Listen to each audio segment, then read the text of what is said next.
Welcome to Zwida Media. If you're new to this channel, please subscribe. Don't forget to like, comment and share. Here's a new video for today. Enjoy.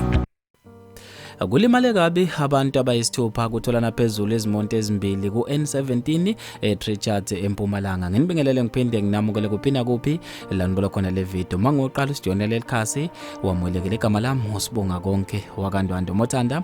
Ungangibiza intatheli ka YouTube. Ngizocela usilandele ku Instagram @zwide_media. Kulimale abantu abayisithupha ukubala bane abadala kanye nezingane ezincane ezimbili ku N17 eTrichards namhlanje ekseni. Abezo sizo liphuthumayo iR24 bafike endaweni yesigameko bathola izimoto ezimbili zijame phakathi nomgwaqo zipocoke zaphela. Abantu ababili bebelimale kabi kwathi abane belimale benemhuzo ukwana bebese baba hlenga khona endaweni yesigameko ngaphambi kokuba bebaphuthumise esibhedlela. Imbangela yengozi namani Imbangela yengozi akwazi ukuthi ngabe kube yini. Bafethu ke lezi indaba ezibhlungu endlela emangalisayo. Ngizofisa ukwazi ukubhala kwakho khona lapha kwi comment section. Mina njengentatheli ka YouTube sengiphuma kanje ngithi awungibambe evidweni elandelayo.